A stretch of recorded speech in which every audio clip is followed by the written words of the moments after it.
ওরা কেন আশেপাশে ঘুরে বেড়াচ্ছে না?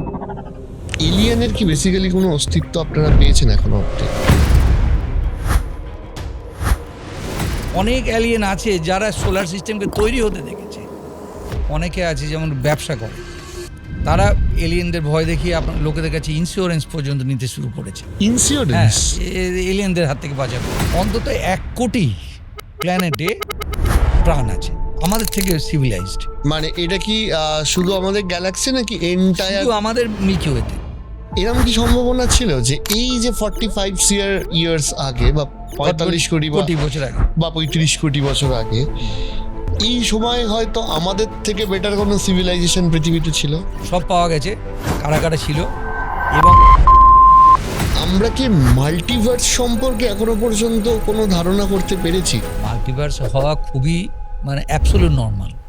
এই ইউনিভার্সটা তো ধরুন এটা নিজেই একটা ব্ল্যাক হোলের মধ্যে হতে পারে, কারণ ব্ল্যাক হোলের যেমন একটা হরাইজন আছে, আমাদেরও ইউনিভার্সের একটা হরাইজন আছে যার বাইরে আমরা দেখতে পাইনি।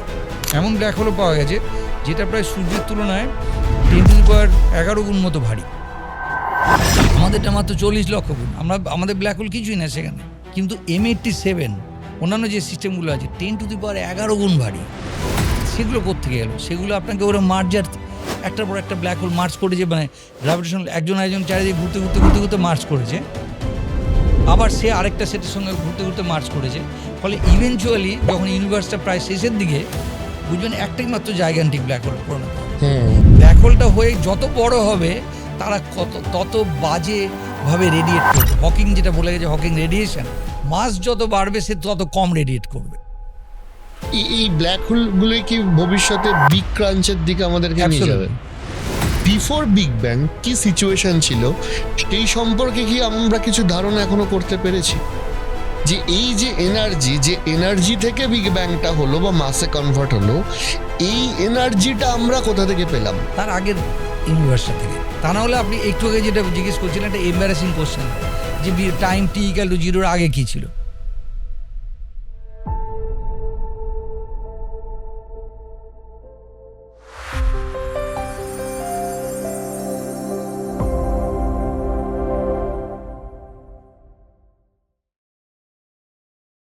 স্যার, ফার্স্টে অনেক ধন্যবাদ। মানে আপনার মতো মানুষকে আমাদের শোতে হোস্ট করতে পারা, সেটাই আমাদের কাছে একটা সৌভাগ্যের ব্যাপার।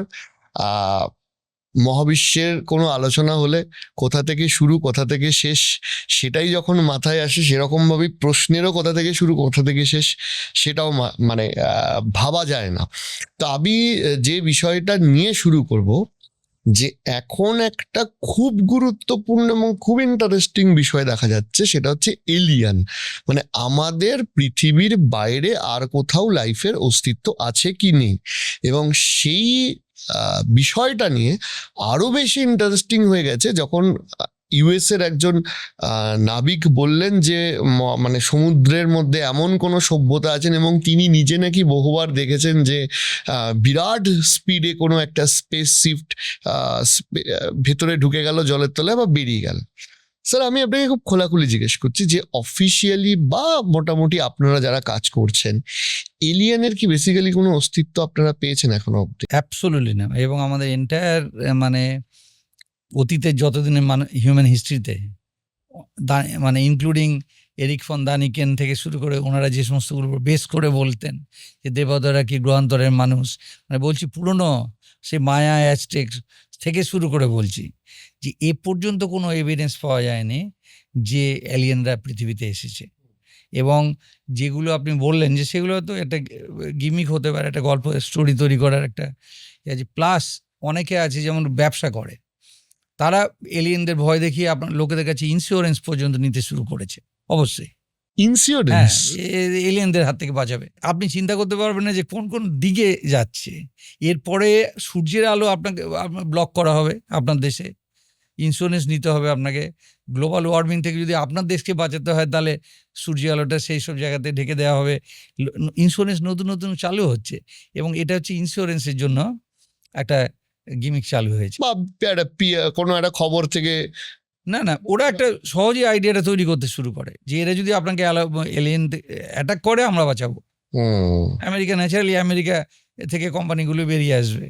কাজে এটা এটা স্পষ্ট বোঝা যাচ্ছে যে এর সোর্সটা কোথায়, যে মেন সোর্স হচ্ছে হিউম্যানকে বাঁচাতে মানে হবে। এখনো অব্দি আমরা পাইনি কিছু। অ্যাবসলিউটলি।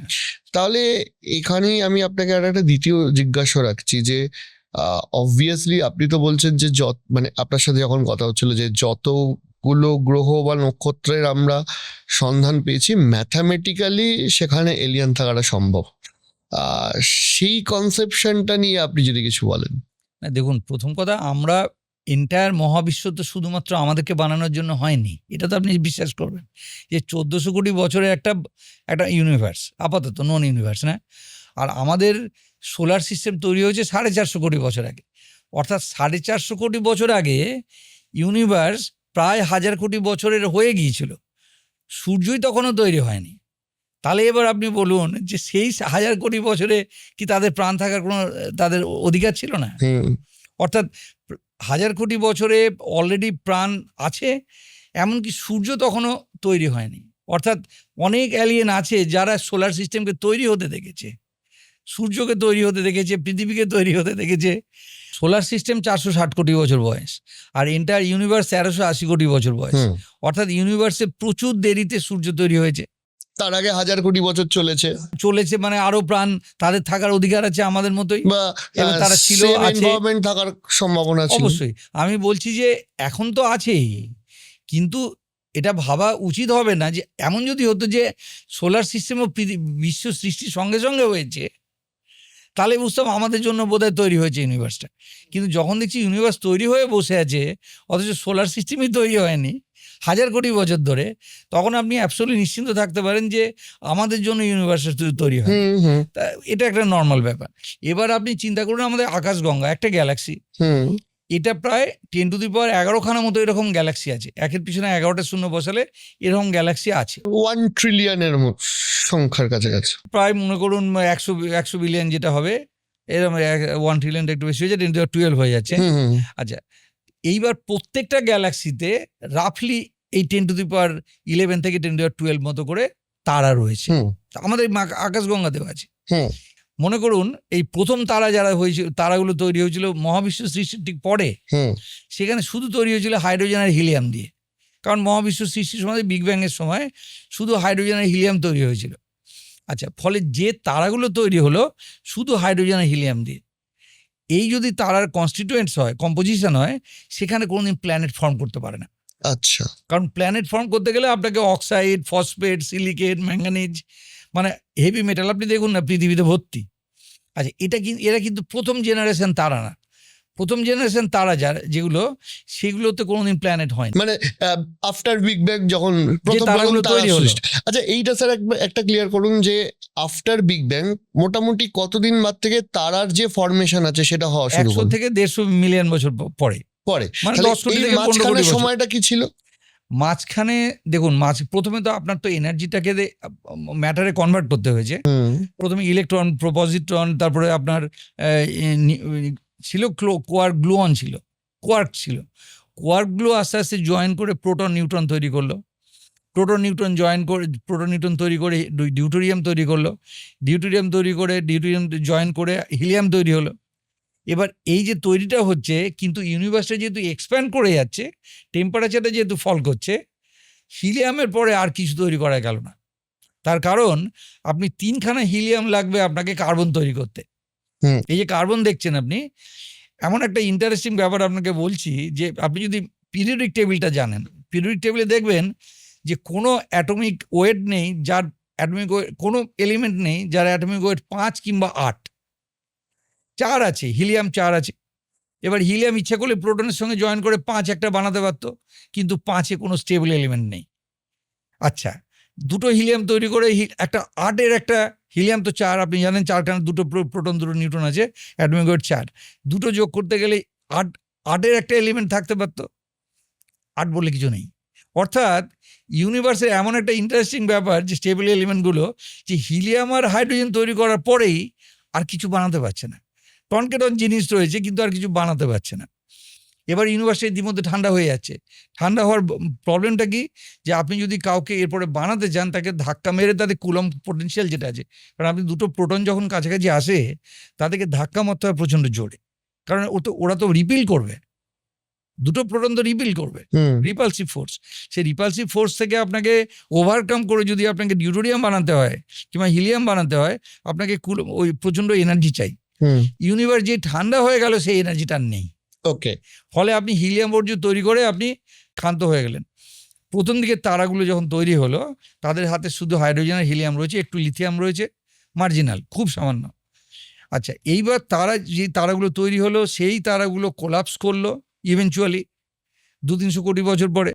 তারাগুলো যেমন আমাদের সূর্য 450 কোটি বছর বয়স, আরও 450 কোটি বছর টিকে যাবে, কারণ যা প্রোটন আছে ভেতরে তারা মানে রিয়াক্ট করে করে যা এনার্জি দিচ্ছে আমাদের যে রেটে, আরও 450 কোটি বছরে ফিউল ওখানে আছে।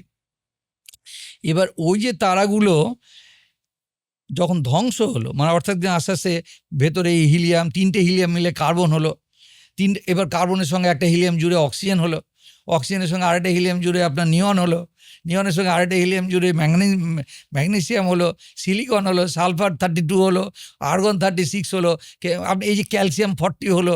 এই যে বানাতে বানাতে যাচ্ছেন তারার পেটের মধ্যে হচ্ছে। ফলে এই ঘরে আপনি যা যা দেখছেন সবই তারার পেটের মধ্যে থেকে এসেছে, এবং একটা তারারও না, বিভিন্ন তারার বিভিন্ন জিনিস। সব কটারই বয়স প্রায় 1400 কোটি বছর। মেটেরিয়ালগুলো এসেছে সেই বিগ ব্যাং এর থেকে। হ্যাঁ, তারাগুলো জেনারেশন পর জেনারেশন, মানে প্রথম জেনারেশনের গুলো তারাগুলো এবার কি করলো, মেটাল তৈরি করলো, পেটের মধ্যে মেটাল তৈরি করলো, সুপারনোভা হয়ে এক্সপ্লোড করলো, করে মেটালটাকে ছড়িয়ে দিল। এইভাবে গ্যালাক্সির মেটালিসিটি পাল্টায়। অর্থাৎ আপনি যদি এই গ্যালাক্সিকে দেখেন, এমনও গ্লোবুলার ক্লাস্টার আছে, আপনাকে টেলিস্কোপে আপনি যদি আসেন দেখাবো, গ্লোবুলার ক্লাস্টার আছে সেগুলো এখনো হাইড্রোজেন এবং হিলিয়াম দিয়ে তৈরি, সেই যুগে, সে প্রিমিটিভ। এইবার আস্তে আস্তে মেটালিসিটি পাল্টাচ্ছে, মেটাল যত পাল্টাবে আপনি এর পরের দ্বিতীয় জেনারেশন যে তারাটা হবে, অর্থাৎ যে এই গ্যাসটা যখন কোলাপস করে তারা তৈরি করবে, যেমন সূর্য, এটা হলো সেকেন্ড জেনারেশন তারা। আচ্ছা, আগের তারা খরচ করা মেটার মানে ছেড়ে যাওয়া ম্যাটারকে দিয়ে আবার দ্বিতীয়বার বনেছে। এবার সূর্য যখন তৈরি হয়েছে ন্যাচারালি, তখন হিলিয়াম থেকে শুরু করে আমি পিরিয়ডিক টেবিলের অধিকাংশ জিনিসে আছে, এবং ইউরেনিয়াম থেকে। আপনি যেমন দেখুন না, পুরুলিয়াতে আপনি জানেন যে ইউরেনিয়ামে ভর্তি, ঝাড়খণ্ড ফারখণ্ডে, এইগুলো কিন্তু এসছে আগের তারার থেকে। সবচেয়ে ইন্টারেস্টিং হচ্ছে হিলিয়ামের যে আপলাইফ একদম পৃথিবীর বয়সের কাছাকাছি, অর্থাৎ এই কারণে হিলিয়াম রেডিও অ্যাক্টিভ এখনও আছে, রাস্তাঘাটে পড়ে আছে।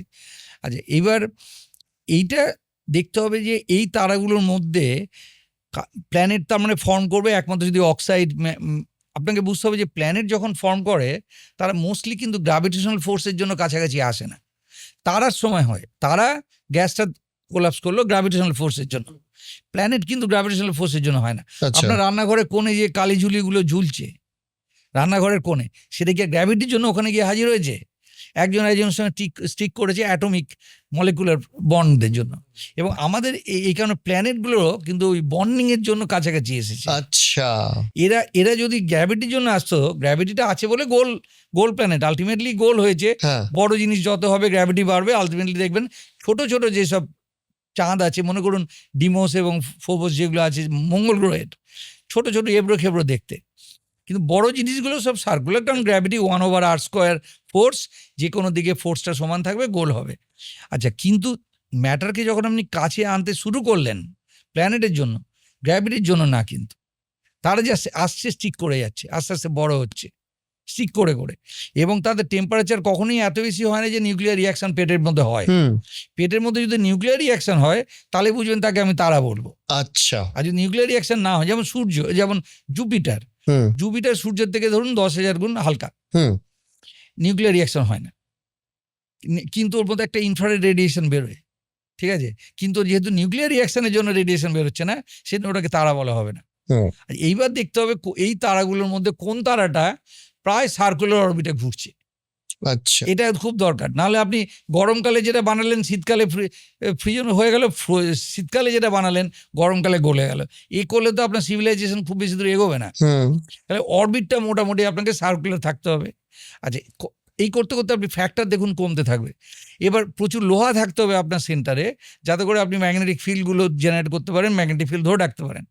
ম্যাগনেটিক ফিল্ড থাকাটা খুব জরুরি, যাতে করে যত আজে বাজে পার্টিকেলগুলো আপনার উপরে এসে আপনাকে ধাক্কা মারছে, এই যে পৃথিবীটা শূন্যে ভাসছে, এই তো অনন্ত কসমিক রে, বিভিন্ন সুপারনোভা থেকে কসমিক রে কন্টিনিউয়াসলি বম্বার্ডেড হচ্ছে। সূর্য থেকে বম্বার্ডেড হচ্ছে, আপনার শরীরে right now as I speak প্রচুর নিউট্রিনো চলে যাচ্ছে, প্রায় মানে কোটি প্রত্যেক সেকেন্ডে। আমরা তাও সার্ভাইভ করছি, কারণ আমাদের ইভলিউশন হয়েছে এর মধ্যে দিয়ে। আচ্ছা, এবার এই ম্যাগনেটিক ফিল্ডের কাজ হলো কি, আমব্রেলার মতো বিহেভ করে, মানে ছাতার মতো। এই চার্জ পার্টিকেলগুলোকে ডিফ্লেক্ট করে নর্থ পোলে কিংবা সাউথ পোলের দিকে পাঠিয়ে দেয়, যে কারণে আমরা সব ছুটি নর্থ পোলের দিকে। সূর্য যখনই একটা ফ্লেয়ার হয়, সব চললো, টুরিস্টরা চললো নর্থ পোলে ওই আপনার অরোরা বোরিয়ালিস আর অরোরা অস্ট্রালিস দেখার জন্য। ফলে এইগুলো যদি না থাকতো তাহলে কিন্তু চার্জ পার্টিকেল আমাদেরকে ক্যান্সারে, মানে প্রতিটি সেল আমাদের ক্যান্সারে পরিণত হতো এই কসমিক রে। ফলে আপনাকে দেখতে হবে কোন কোন প্ল্যানেটে অ্যাটমসফিয়ার আছে, কোন কোন প্লেটে জল আছে, 3টে স্টেটেই, লিকুইড এবং ভেপার এবং সলিড, এই 3টে স্টেটেই থাকতে হবে। এটা কেবল গোল্ডিলক জোন, অর্থাৎ কিনা সূর্য থেকে আপনি এতখানি আপনার ডিস্টেন্সে আছেন যাতে করে জলটা 3টে স্টেটেই থাকতে পারে। আচ্ছা, এবার জল কেন উপকারী একটু পরে বলতে পারি যদি আপনার মনে হয়, কিন্তু 3টে জিনিস আমাদের কাছে খুব ইম্পর্টেন্ট: কার্বন, নাইট্রোজেন আর অক্সিজেন। এবং কার্বন খুব স্টেবল এলিমেন্ট, কার্বন প্রচণ্ড তাড়াতাড়ি হাইড্রোজেনের সঙ্গে জুড়ে মিথেন টিথেন সব তৈরি করে, আপনি জানেন। এবার কার্বনের হাইড্রাইড হচ্ছে মিথেন, আর নাইট্রোজেনের হাইড্রাইড হচ্ছে অ্যামোনিয়া, আর অক্সিজেনের হাইড্রাইড হচ্ছে জল। এই 3টে জিনিস খুবই মানে প্রয়োজন একটা মানুষের, মানে যে কোনো একটা প্রাণের মেটাবলিজম ইত্যাদি কারণের জন্য, পার্টিকুলারলি ওটা যদি কার্বন বেসড হয়। আমি যদি এই যে বডিটা পোড়াতে গেলে প্রচুর কার্বন বেরোবে, যে কোনো একটা গাছ পোড়াতে গেলে দেখবেন প্রচুর কার্বন বেরোবে। অথচ আপনি তো জল ঢালেন, গাছটা কার্বন এলো কোথা থেকে? আপনি তো জল ঢেলে গাছকে বড় করেছেন, বিশাল বট গাছ হয়েছে, পোড়াতে যান দেখবেন কার্বনে ভর্তি 90%। কোথা থেকে এলো? ওরা তো সারাদিন ধরে কার্বন ডাইঅক্সাইড নিয়ে যাচ্ছে বাতাস থেকে। আচ্ছা, সেই কার্বন গিয়ে ঢুকে ঢুকে তার গায়ের চামড়া মোটা করছে। ওই যে বাতাস থেকে যে কার্বনটা নিচ্ছে, কার্বন ডাইঅক্সাইডটা নিচ্ছে। হাইড্রোজেন হিলিয়ামের পরেই অ্যাভারনেস হচ্ছে কার্বন। আর 2 নম্বর হচ্ছে কার্বন খুব স্টেবল। যদি কার্বন দিয়ে আমরা না তৈরি হতাম, আমাদের হতে হতো সিলিকন দিয়ে। বহু জায়গায় প্ল্যানেট আছে তারা সিলিকন বেসড, কারণ একই পিরিয়ডিক টেবিলে কার্বনের ঠিক যে স্ট্যাটাস আছে, সিলিকনেরও একই স্ট্যাটাস। কিন্তু সিলিকন, আমাদের সিলিকন দেখুন না কত, প্রত্যেকটা বিচে সিলিকন অক্সাইড, বালি, কত বালি দেখেছেন তো? অর্থাৎ সিলিকন কিন্তু অ্যাবান্ডেন্ট, কিন্তু কার্বনের অ্যাবান্ডেন্স যেহেতু বেশি, আমরা কার্বন বেসড। এবার সিলিকন অক্সাইড করতে পারবে, সিলিকন যে হাইড্রাইড করতে পারবে, সব কিছু। তাদেরকে পোড়াতে গেলে সিলিকন পাবেন প্রচুর। এবার সেইটা আমাদের কাছে তৈরি হয়নি, কিন্তু কোনো কোনো প্ল্যানেটারি সিস্টেমে হয়তো সিলিকন বেসড। নির্ভর করছে ওই প্ল্যানেটটা যখন তৈরি হয়েছিল তার আশেপাশে যে তারাটার যে কম্পোজিশন। আলটিমেটলি আমরা তো তারা থেকে পেয়েছি, আমরা তো এখানে আসার পরে কোনো নতুন এলিমেন্ট তৈরি করিনি। নতুন এলিমেন্ট সূর্য তৈরি করছে, হাইড্রোজেন থেকে হিলিয়াম করছে ফিউশনের মধ্য দিয়ে, যে যার এনার্জিটা আমরা পাচ্ছি। কিন্তু পৃথিবী কোনো নতুন এলিমেন্ট তৈরি করছে না। আপনি যেসব এলিমেন্ট দেখছেন খনি থেকে খুঁড়ে বার করছেন, কিন্তু ওটা ওখানে ছিল অলরেডি। আচ্ছা, এবার এই করতে করতে যদি আপনি ফ্যাক্টর আউট করতে থাকেন ঠিক হোয়াট ইজ দ্য প্রবাবিলিটি যে কোনো একটা প্ল্যানেটে প্রাণ থাকবে এবং তারা ফ্লারিশ করবে, দেখবেন 1 আউট অফ 10, দেখবেন যে আমাদের গ্যালাক্সির 10⁻12খানা ধরুন প্ল্যানেট আছে, মানে তারা আছে। তাতে ধরুন অন অ্যান অ্যাভারেজ যদি 5খানা 10খানা করে প্ল্যানেট থাকে, আমাদের যেমন 5-7খানা আছে, অন্তত 1 কোটি প্ল্যানেটে প্রাণ আছে আমাদের থেকে সিভিলাইজড, মানে মিনিমাম। আমি এটা বলছি, মানে এটা কি শুধু আমাদের গ্যালাক্সি নাকি এন্টায়ার? শুধু আমাদের মিল্কি ওয়েতে, শুধু আমাদের মিল্কি ওয়েতে। এবার আপনি বুঝতে হবে যে ওরা কেন আশেপাশে ঘুরে বেড়াচ্ছে না। 1 কোটি is not a big number. আপনাকে বুঝতে হবে যে পৃথিবীটা, মহাবিশ্বটা বেশ বড়। এক প্রান্ত থেকে আরেক প্রান্ত সূর্য, মানে আলো যেতে লাগে 1400 কোটি বছর। ইন রিয়েলিটি প্রায় 45, প্রায় মনে করুন 50 লাইট ইয়ার বড় সাইজে, কারণ ইউনিভার্সিটির মধ্যে এক্সপ্যান্ড করছে। আলোটা আপনাকে যতক্ষণ ওখান থেকে এখানে এলো, ততক্ষণে তো ইউনিভার্সটা অলরেডি এক্সপ্যান্ড করে ফেলেছে। ফলে আপনি যেটা ভিজুয়াল ইউনিভার্স দেখছেন, ভিজুয়ালটা তার থেকে প্রায় 3 গুণ বড়। এবার এই ইউনিভার্সের যে ভলিউমটা দেখবেন যে প্রত্যেকটা কিউবিক সেন্টিমিটার ইউনিভার্সের মধ্যে একটা করে অ্যাভারেজ প্রোটন আছে। আপনি বুঝুন কি সিচুয়েশনটা। এই ঘরের মধ্যে কটা করে আছে? এই ঘরে 10⁻19 খানা করে প্রোটন আছে, একের পিছনে 19 খানা শূন্য। আর ইউনিভার্সকে যদি আপনি অ্যাভারেজ করেন, অন অ্যান অ্যাভারেজ এই একই ভলিউমের মধ্যে একটা করে মাত্র আছে, 10⁻⁻24 গ্রাম পার কিউবিক সেন্টিমিটার। এটা হচ্ছে ইউনিভার্সের অ্যাভারেজ ডেন্সিটি। ঠিক আছে, এবার আপনি গুণ করুন, ভলিউমকে ওই দিয়ে গুণ করুন, ইউনিভার্সের মাস পাবেন। এবার আপনি বুঝতে পারবেন যে ইউনিভার্সটা এসকেপ ভেলোসিটি রিচ করেছে কিনা, হাবল এক্সপানশন, যাতে করে বুঝতে পারবেন যে ইউনিভার্সটা এক্সপ্যান্ড করতে করতে যাবে না একদিন আবার কন্ট্যাক্ট করতে করতে যাবে। যেমন আপনি একটা ঢিল ছুঁড়েছেন, ঢিলটা 3টে গতি হতে পারে। একটা হচ্ছে ও আপনার হাতে আবার ফেরত চলে এলো, কিংবা পাঠালেন সেই যে গেল ফিরলো না। আরেকটা হতে পারে সে গেল কিন্তু ইনফিনিটিতে গিয়ে ও জিরো ভেলোসিটি জাস্ট হাঁপাতে গিয়ে পৌঁছেছে। এই 3টে সলিউশন আছে ইউনিভার্সের, এই একই 3টে সলিউশন। এই যে ইউনিভার্সটা গোড়া থেকে শুরু করেছে, কতখানি এনার্জি নিয়ে শুরু করেছে, কি স্পিডে বাড়ছে, হাবল স্পিড যেটা 75 কিলোমিটার পার সেকেন্ড পার এমপিসি, এই যে স্পিডে যাচ্ছে ইউনিভার্সটা, এটাও কিন্তু এসকেপ ভেলোসিটির মতো একটা ব্যাপার। যে এই গ্যালাক্সিগুলো দেখছি আমাদের থেকে দূরে দূরে চলে যাচ্ছে, এরা যদি এসকেপ ভেলোসিটি রিচ করে যায় তাহলে কিন্তু আর জন্মে ওরা ফিরে এসে বিক্রাঞ্চ হবে না। মানে ইউনিভার্সের মাসটা এত বেশি না যে ওদেরকে আবার টেনে নিয়ে আবার একটা সিঙ্গুলারিটিতে কনভার্ট করতে পারে। কাজে এই 3টে সলিউশনের মধ্যে এখন যেটা দেখছি ইউনিভার্সটা এক্সপ্যান্ড করছে, এমনকি অ্যাক্সিলারেট করছে। আচ্ছা, এবার যদি আমি ফেরত আসি আবার প্রবলেমটাতে, যে 10⁻7 এই আপনি ভাবতেই পারেন যে এই 1 কোটি যে আছে এরা আমাদের কাছে আসছে না কেন। এবার আপনি দেখুন কাছের তারাটা কত দূরে আছে, প্রক্সিমা সেন্টোরাই, 70,000 বছর লাগবে আপনার ওখানে যেতে। আজকের ডেট অবধি আমরা যে হাই স্পিডটা অ্যাচিভ করেছি সেটা, তাতে আপনি যদি সবচেয়ে ভেলোসিটি অফ লাইটের কাছাকাছি যান 4.5 বছর লাগবে যেতে। আচ্ছা, বেশ 4.5 বছর পরে গেলেন, আপনি হ্যালো করলেন, 4.5 বছর পরে উত্তর এলো। হ্যাঁ, এবার আপনার যন্ত্রপাতি তার থেকে, আমরা খুবই বাজে অবস্থাতে আছি। হ্যাঁ, যাই না কবে উন্নতি মানে সেই স্টেজে যাবো যে 1/10 অফ দি ভেলোসিটি অফ লাইটেও কিন্তু রিচ করা একটা বিশাল টেকনোলজিক্যাল একটা প্রবলেম। কিন্তু আমি বলছি যে এত দূরে আছে যে আলো পর্যন্ত যেতে লাগে পরের তারাটাই, সব থেকে কাছের তারাটাই। কাছেরটা সূর্য, 8 মিনিট সময় লাগে। আমাদের সৌরমণ্ডলে সূর্য ছাড়া সব থেকে কাছের তারাটাই। বুঝুন আমরা কতখানি আইসোলেটেড। মানে আপনার দেখে মনে হচ্ছে তারা গিজগিজ করছে বটে, না, কিন্তু ইন রিয়েলিটি ওদের মধ্যে ডিস্টেন্স অন এন অ্যাভারেজ 4 থেকে 10 লাইট ইয়ার দূরে, অন এন অ্যাভারেজ। এই কারণে মানে আমাদের পক্ষে যা হতো, আপাতত যা টেকনোলজি ভুলে যান, কিন্তু আমরা আশা করবো যে ওই 1 কোটি যে আছে তাদের অন্তত ভিজিট করতে পারা উচিত এবং করা উচিত, কারণ ওটা ওদের পক্ষে সহজ হবে। মানে আমরা যে কোনো একটা ডিরেকশনে না গিয়ে যদি ওয়েট করি, আমরা অ্যালিয়েনদের সঙ্গে অবশ্যই আমাদের সাক্ষাৎকার হবে। তার কারণটা হচ্ছে ওদের সংখ্যা অনেক বেশি। যে কেউ আমরা অ্যালিয়েন বলি, এদিক থেকে এলো অ্যালিয়েন, ওদিক থেকে এলো এলিয়েন। আর আমরা যদি যাই তাহলে আমাদের বিশাল রিস্কের ব্যাপার। আপনি যেখানে গেলেন তারা আপনাকে ওয়েলকাম নাও করতে পারে। আপনি গিয়ে দেখলেন হয়তো সিভিলাইজেশন অলরেডি ধ্বংস হয়ে গেছে, ফলে আপনি যাবেন কেন? আর যেখানে আপনার 70,000 বছর লাগবে, 70,000 বছর আপনি জানেন পৃথিবীর অবস্থা কি হবে, 70 বছর পরে গিয়ে জানেন কি হবে ন্যাচারালি। তাহলে আমি ওই রিস্কটা নিয়ে আমি যেতে শুরু করব কেন?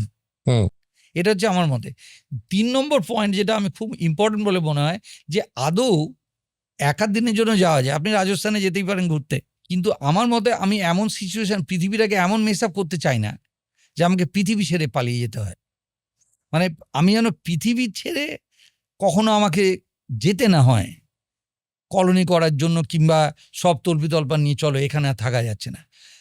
এই অবস্থায় যদি আসে তাহলে বুঝি এটা আমাদের পুরোপুরি আমাদের দোষ। তার থেকে এটা সারিয়ে নেওয়া বেটার। তাহলে স্যার একটা কথা বলুন, মানে যদিও একটা বিশাল সময়ের ব্যাপার, ধরুন এই 450 কোটি বছর বাদে তো সূর্য নিভে যাওয়ার সম্ভব, জাস্ট শেষ হবে, হোয়াইট ডোয়ার্ফে পরিণত হবে। তাহলে 450 কোটি বছর বা অন্তত 100 কোটি বছরে যদি মানব সভ্যতাটা টিকে যায়, তখন তো তাকে এই পৃথিবী ছেড়ে বেরোতেই হবে, যদি টিকতে পারে। তো না, এর মধ্যে আরো অনেক ঘটনা ঘটবে যেটা আপনি এখনো ফ্যাক্টর আউট করেননি। যেমন মনে করুন আলফা সেন্টাউরি নিজে আমাদের দিকে এগিয়ে আসছে, আমরাও তো আমাদের গ্যালাকটিক সেন্টারের চারিদিকে ঘুরছি, আলফা সেন্টাউরিও তার চারিদিকে ঘুরছে। এই করতে গিয়ে আলফা সেন্টাউরি পৃথিবীর খুব কাছে চলে আসছে। তখন লাগবে মাত্র 27,000 বছর লাগবে যেতে, ঠিক আছে? তো আপনি ওয়েট করতে পারেন ইচ্ছা করলে, 1.2 মিলিয়ন বছর পরেই আলফা সেন্টাউরিটা কাছাকাছি আসবে। আর একটা গ্লাইস বলে একটা তারা আছে সোলার সিস্টেমের মধ্যে ঢুকে পড়বে। আচ্ছা, পড়ে একদম মানে প্রতিটি প্ল্যানেটকে তাদের কক্ষচ্যুত করে ফেলবে। মানে এই ঘটনাটার মাঝখানে তার মধ্যে থার্ড একটা ভয়ের কথা বলছি আমি, সেটা হচ্ছে গত 45 কোটি বছর আপনি যদি হিস্ট্রি দেখেন, পৃথিবীতে 5 বার অন্তত প্রাণী ধ্বংস হয়েছে, প্রায় 96% মতো ধ্বংস হয়েছে। 45 কোটি বছর আগে একবার হচ্ছে, 35 কোটি বছর আগে একবার, 25 কোটি, প্রায় এক্স্যাক্টলি রাফলি 10 কোটি বছর পর পর। 25 কোটি বছর পরে, তারপরে হয়েছে মনে করুন 12 কোটি বছর আগে, আর এই 6 কোটি 6.5 কোটি বছর আগে যখন ডাইনোসর ধ্বংস হলো। 99% অব দি যারা জলে বাস করে শেষ, 76 থেকে 78% যারা এতে বাস করতো এতে, আপনি ধরে রাখুন যে নেক্সট 2-3 কোটি বছরও আমরা টিকবো না। আমরা আবার আরেকটা যেটাকে বলবো আমি 6th এক্সটিংশন হবেই। মানে আমরা এত অ্যাক্সিলারেটেড হচ্ছে দেখতে পাচ্ছি, গ্যাপটা আস্তে আস্তে কমছে। ফলে উইদিন 1 crore, মানে আমরা বলি 1 কোটি বছরের মধ্যে অ্যাবসলিউটলি আমরা ধ্বংস হতে বাধ্য, এবং আমাদের 99% ধ্বংস হবে, আবার গোড়া থেকে শুরু হবে। স্যার এরকম কি সম্ভাবনা ছিল যে এই যে 45 ইয়ার্স আগে বা 45 কোটি বছর আগে বা 35 কোটি বছর আগে, এই সময় হয়তো আমাদের থেকে বেটার কোনো সিভিলাইজেশন পৃথিবীতে ছিল? তা না, সব পাওয়া গেছে, কারা কারা ছিল। এবং এই যে আমরা এই যে পাখি, আজকে যাদেরকে আমরা পাখি বলে দেখছি, তারা ওই যুগে ডাইনোসরের যুগে, ডাইনোসরের ছোট ছোট যেসব ডাইনোসর ছিল যারা বীজ খেয়ে বেঁচে থাকতো, সেই ডাইনোসরগুলোই কিন্তু ইভলভ করে পাখি হয়েছে। আচ্ছা, মানে আজকে যে জন্তুগুলো দেখছেন আপনি, তারা সাইজে ছোট হয়েছে, ওই যে 2-3% বেঁচে ছিল ওখান থেকে এসেছে, তাদের ইভলভ করে করে। এই যে মনে করুন মানুষ, যে জন্তুগুলো 4 পেয়ে জন্তু ছিল, জলের নিচে যেত, এবার কারা কারা সার্ভাইভ করলো আপনাকে বুঝতে হবে। যে যে এনভায়রনমেন্টাল ক্যাটাস্ট্রফি হয়েছে, যারা সমুদ্রের নিচে ঢুকে যেতে পারলো, জলের নিচে কিংবা মাটির নিচে খুঁড়ে যেতে পারলো, তারা বেঁচে গেল। আচ্ছা, মনে করুন শামুক, সহজেই দেখবেন মাটির মধ্যে বালির মধ্যে ঢুকে পড়ে। আচ্ছা, এই শামুক কিন্তু বহুকালের পুরনো, কুমির বহুকালের পুরনো, তারপরে ইঁদুর যেটা ছোট ছোট মাটির নিচে ঢুকে যেতে পারে। এবার এগুলো থেকে ইভলভ করে কিন্তু আমরা হয়েছি। মানে জলের মধ্যে যে 4 পেয়ে জন্তু যেটা ঘুরে বেড়াতো অদ্ভুত দেখতে, তারাই আস্তে আস্তে ল্যান্ডে এলো, তারাই বাঘ ছাগলে পরিণত হলো, এবং তাদের মধ্যে থেকে ইভলভ করে করে শিম্পাঞ্জি থেকে শুরু করে মানুষ হলো। এগুলো সমস্ত রিসেন্ট ঘটনা, মানে গত 6.5 কোটি বছরের মধ্যে হয়েছে। তার আগে যেগুলো হয়েছে সেগুলো সব একদম অদ্ভুত ধরনের জন্তু ছিল। মনে করুন ডাইনোসর 10 তলা বাড়ির মতো লম্বা, কিন্তু বড় বড় ডিম পারত। এবার সেই জন্তুগুলো 90% মারা গেল, কেন? সূর্য ঢেকে দিল আমাদের, মানে ধুলোবালিতে না, যে অ্যাস্টেরয়েডটা এসে পড়লো ইউকাতান পেনিনসুলারে, সে তার যে সেখান থেকে যে ইজেক্টাটা হলো, সেই ইজেক্টটা প্রায় মাসখানেক মতো ঢেকে রাখলো সূর্যকে। এবার ওরা যেহেতু কিছুক্ষণ জলের মধ্যে থাকে, কিছুক্ষণ বাইরে থাকে, আপনি দেখেছেন কুমির টুমিররা, সরীসৃপ প্রাণীরা ন্যাচারাল সব করে মারা গেল, অধিকাংশই মারা গেল। কিন্তু যারা যারা অত ক্রিটিক্যাল এর উপর নির্ভর করে না আর কি, ক্রিটিক্যালি যাদের সারফেস এরিয়া খুব অল্প, কোনো মতে মেটাবলিজম চলছে হয়তো, কিংবা বারোর মধ্যে ঢুকে গিয়ে তাদের টেম্পারেচারটাকে মেনটেন করতে পারছে, সূর্য লাগছে না তাদের, তারা কিন্তু টিকে গেল। এবার তাদের হাত ধরে কিন্তু আমরা সব তৈরি হয়েছি। ফলে আমাদের ওই সময় মানে মানুষ ছিল না, আপনি জন্তু তো মানে সেই সময়তে ছিল আরও লোয়ার লেভেলের। যেমন মনে করুন প্রথম প্রাণী যারা এসছে পৃথিবীতে, এককোষী প্রাণী, তার নাম হচ্ছে সায়ানোব্যাকটেরিয়া। সায়ানোব্যাকটেরিয়া, তাও আবার ডিএনএ ছিল না, তাদের ছিল আরএনএ, এবং তাদের মানে কোনো নিউক্লিয়াস ছিল না, কিছু ছিল না। একটা প্রাণ নামে মাত্র, এই সায়ান কালার থেকে এসছে। আপনি জানেন সায়ানোব্যাকটেরিয়া সায়ান কালারের, একটু সমুদ্রে পচা পুকুরের ধারে দেখবেন ওপরে এখনো ভাসে একটা নীলচে সবুজ রঙের, একটা গ্রামের দিকে গেলে বুঝতে পারবেন যেসবগুলো মজে যাওয়া পুকুর টুকুর। সেই সায়ানোব্যাকটেরিয়ার কাজ কি ছিল বলুন তো? 370 কোটি বছর আগে ছিল, তারাই প্রথম প্রাণ। এমনকি মঙ্গল গ্রহ পর্যন্ত যখন প্রাণ এলো, প্রাণ মানে আসার যখন একই টাইমে, সেই সায়ানোব্যাকটেরিয়াই তৈরি হওয়ার চান্সটা বেশি, এবং তারপরে আর মঙ্গল গ্রহ ইভলভ করেনি, কারণ সমুদ্রটা ওখান থেকে সমুদ্র উদা হয়ে গেল। এই 350 কোটি বছর আগে মঙ্গলেও জল থাকার সম্ভাবনা ছিল? তো ছিল, অবশ্যই। থাকা কি, এখন তো দেখছি আমাদের কিউরিওসিটি ঘুরে বেড়াচ্ছে, সে তো জল নদী সব তো খুঁজে পাচ্ছে। কিন্তু যেটা হলো, মঙ্গল গ্রহে আস্তে আস্তে ম্যাগনেটিক ফিল্ডটা মঙ্গল গ্রহ থেকে চলে গেল। যেই ম্যাগনেটিক ফিল্ডটা কারণ মঙ্গল গ্রহের সাইজটা ছোট, পৃথিবীর থেকে ছোট, যেই চলে গেল ম্যাগনেটিক ফিল্ডের সঙ্গে সঙ্গে কসমিক রে এসে বম্বার্ড করতে শুরু করলো তার অ্যাটমসফিয়ারটাকে তারা উড়িয়ে দিল। এবার সমুদ্র কি করলো, যে অ্যাটমসফিয়ারটা ডেন্সিটি কমে গেছে, সমুদ্রটা বাষ্প হতে শুরু করলো তাড়াতাড়ি, কারণ ভ্যাকুয়াম, প্রকৃতি শূন্যতা সয় না, সেই করে সমুদ্রটা গেল উদা হয়ে, এবং এসকেপ ভেলোসিটি করে বেরিয়ে গেল। ফলে প্রাণ আস্তে আস্তে আর এলো, কিন্তু ঠিক ডেভেলপ করলো না। অর্গানিক প্রচুর পাওয়া গেছে এইবার কিউরিওসিটিতে, সব অর্গানিক এলিমেন্টগুলো পাওয়া গেছে, হয়তো মানে সায়ানোব্যাকটেরিয়া লেভেলে অবধি। আচ্ছা, এবার কিন্তু আমাদের কেসে কি হলো, আমাদের কেসে সায়ানোব্যাকটেরিয়ার রোল সম্পূর্ণ আলাদা। সে 100 কোটি বছর ধরে কিন্তু মানে অক্সিজেন তৈরি করলো, এই যে পৃথিবীতে আপনি নিঃশ্বাস নিচ্ছেন যে অক্সিজেনটা কারা করেছে? পৃথিবী যখন তৈরি হয়েছিল এতটুকু অক্সিজেন ছিল না। আচ্ছা। এই অক্সিজেনটাকে তৈরি করে মানে ওই ফটোসিনথেসিস করে সায়ানোব্যাকটেরিয়াগুলো বসে বসে অক্সিজেন তৈরি করে গেছে 100 কোটি বছর ধরে। এবং তার অক্সিজেনগুলো প্রথম কি করলো, মিথেন যারা ছিল সঙ্গে সঙ্গে অক্সিজেনটাকে কাজে লাগিয়ে মিথাইল অ্যালকোহল বানিয়ে ফেললো, কি মানে অ্যাসিড অ্যালডিহাইড সব বানাতে শুরু করলো বিভিন্ন। সেইটাকে যখন স্যাচুরেট করে গেল, যেটুকু বাঁচলো সেইটা অ্যাটমসফিয়ারে জমতে শুরু করলো। এবং তার এভিডেন্স সব জায়গাতেই পাওয়া গেছে, অস্ট্রেলিয়াতে আছে, বিভিন্ন জায়গাতে দেখবেন, আপনি দেখতেই পাবেন যে ফেরাস অক্সাইডটা ফেরিক অক্সাইড হয়ে গেল। হ্যাঁ, মানে আপনি দেখতে পাচ্ছেন ব্যান্ডের আয়রন বলি আমরা, লাল টকটকে ব্যান্ডের আয়রন পাওয়া যাচ্ছে প্রায় 350 কোটি বছর আগে। ওরা 100 কোটি বছর ধরে বাতাসটা যখন করলো, তারপরে প্রাণ আসার মানে মনোসেলুলার থেকে মাল্টিসেলুলার এই যে লাইফটা, তারপরে আগে সায়ানোব্যাকটেরিয়া ডিএনএ ওয়ার্ল্ড, সেখান থেকে আরএনএ ওয়ার্ল্ড এসেছে অনেক দেরিতে। তারপরে বহু কষ্ট করে যখন হলো জন্তু জানোয়ার এবং অ্যামিবা হলো, যে ক্রিটানয়েড বলি আমরা, তারপরে এক ধরনের ভার্টিব্রা আছে, খুব খুব প্রিমিটিভ কিছু কিছু প্রাণ এখনো বেঁচে আছে। স্যার, আমরা ইউনিভার্সের একটা হচ্ছে অবজারভেবল ইউনিভার্স, আর একটা হচ্ছে আমরা ক্যালকুলেট করে পাচ্ছি যে ইউনিভার্স এতটা বড় হতে পারে। মোটামুটি আমরা কি মাল্টিভার্স সম্পর্কে এখনো পর্যন্ত কোনো ধারণা করতে পেরেছি? মাল্টিভার্স হওয়া খুবই মানে অ্যাবসলিউট নর্মাল। মাল্টিভার্স হওয়াটা খুব নর্মাল। আপনাকে উদাহরণ সহকারে ব্যাখ্যা করছি যে এই ইউনিভার্সটা তো ধরুন এটা নিজেই একটা ব্ল্যাক হোলের মধ্যে হতে পারে। একটু আগে আমি ডিসকাস করেছি কোনো একটা সময় যে কারণ ব্ল্যাক হোলের যেমন একটা হরাইজন আছে, আমাদেরও ইউনিভার্সের একটা হরাইজন আছে যার বাইরে আমরা দেখতে পাই না। এবার এই ইউনিভার্সের মধ্যে ব্ল্যাক হোল আছে প্রচুর, আমি তো প্রচুর ব্ল্যাক হোল দেখছি। আমাদের মানে আমাদের গ্যালাক্সিতেই সেন্টারে একটা বড় ব্ল্যাক হোল আছে, প্রায় 40 লক্ষ গুণ বড় সূর্যের মাসের তুলনায়। কিন্তু এতে আপনার গ্যালাকটিক ডিস্কে প্লেনের মধ্যে অন্তত পক্ষে 1000, মনে করুন অলরেডি আবিষ্কার হয়ে গেছে প্রায় অন্তত পক্ষে 53 কি 54খানা কনফার্ম ছোট ছোট গ্যালাকটিক প্লেনটা কি? প্লেনটা হচ্ছে, দেখুন আমাদের গ্যালাক্সি তো স্পাইরাল গ্যালাক্সি, মানে এইভাবে ঘুরছে ম্যাটারটা। এবার ম্যাটারটা যখন ঘোরে তাহলে একটা এক্সট্রা ফোর্স থাকে, সেন্ট্রিফিউগাল ফোর্স, বাইরের দিকে থাকে। ধরুন আপনি একটা স্ফেরিক্যাল জিনিস দিয়ে শুরু করেছেন, গ্যাস দিয়ে, কিন্তু গ্যাসটা ঘুরছে। আমি একটু আগে বলেছি যে অ্যাঙ্গুলার মোমেন্টামকে তাড়ানো যে খুব মানে খুব কঠিন। কেউ যদি ঘুরতে থাকে তার রোটেশন যেটা, তার যে কৌণিক গতিবেগ কিংবা কৌণিক ভরবেগ যাকে বলে, সেটাকে তাড়াতে কিন্তু কাঠখড় পোড়াতে হবে। সেইটা যদি থাকে তাহলে ওর সেন্ট্রিফিউগাল ফোর্সটা হয় ইকুয়েটোরিয়াল প্লেনে, বিষুবরেখা বরাবর। তাহলে ও যদি কোলাপস করে ভার্টিক্যাল ডিরেকশনে, কেউ বাধা দিচ্ছে না। ওপর থেকে নিচে তো সেন্ট্রিফিউগাল ফোর্স নেই, না, বাইরের দিকে আছে, সাইড দিকে আছে। ফলে অধিকাংশগুলোই তখন তৈরি হয় ডিস্ক লাইক ফিচার হয়। আপনি ওপর থেকে চ্যাপটা হয়ে গেলেন কিন্তু সাইড থেকে আর আসতে পারছেন না। যেমন করে solar system, entire solar system গ্যাসটা যখন তৈরি হতে শুরু করলো, গ্যাসটা হয়তো স্ফেরিক্যাল ছিল কিন্তু আলতো করে ঘুরছিল 2 মিটার পার সেকেন্ড ধরুন। কিন্তু ওটাই যখন কোলাপস করতে করতে কাছে এলো, অ্যাঙ্গুলার মোমেন্টাম কনজার্ভ হলো, স্পিন হলো, সেন্ট্রিফিউগাল ফোর্স ওপর থেকে কোলাপস করলো, সাইডটা কোলাপস করতে পারলো না।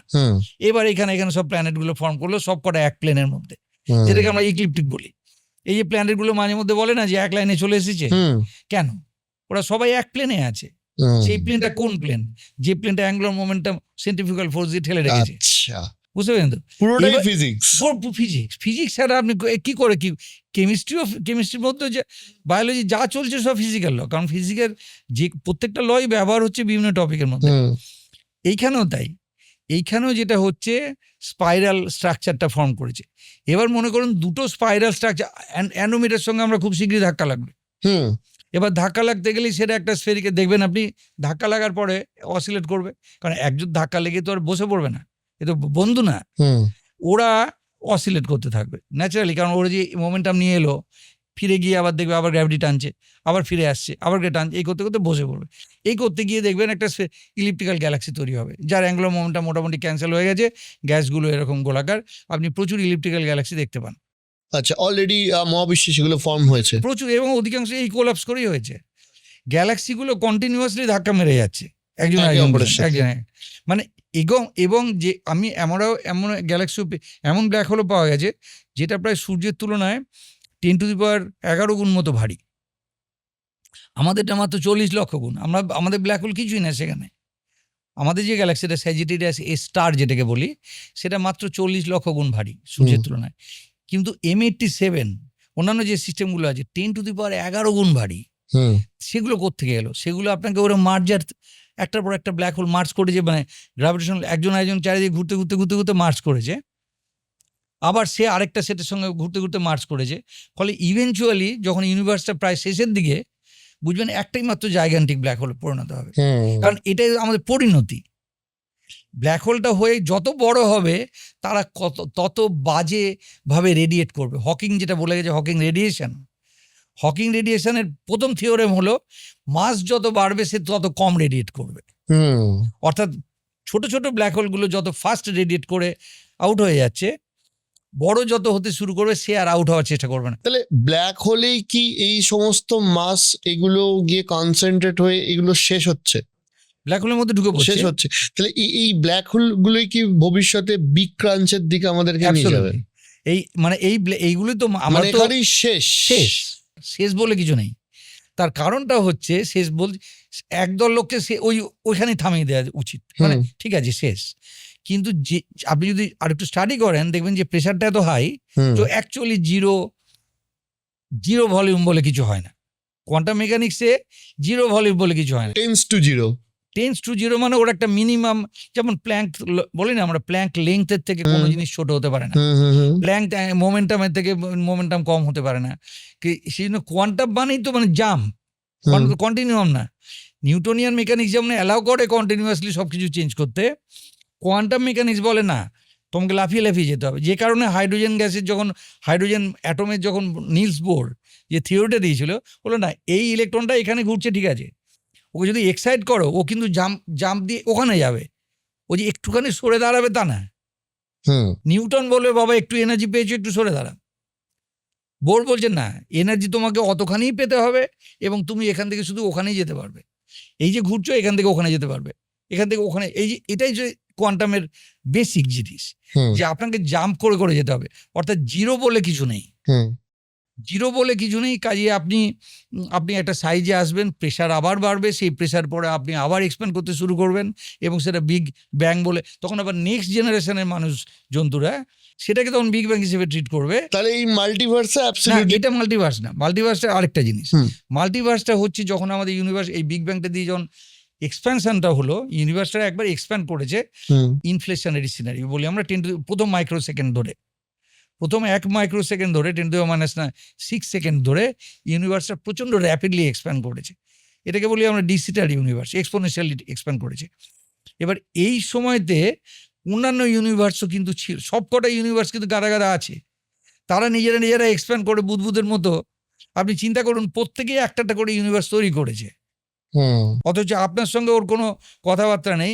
কেননা আপনি যেটুকু জায়গা দেখতে পাওয়ার কথা ব্যাক করলে, জেমস ওয়েব টেলিস্কোপ যেটুকু জায়গা দেখ করার কথা, তার মধ্যে ওই ইউনিভার্সটাকে আপনি দেখতে পাচ্ছেন না।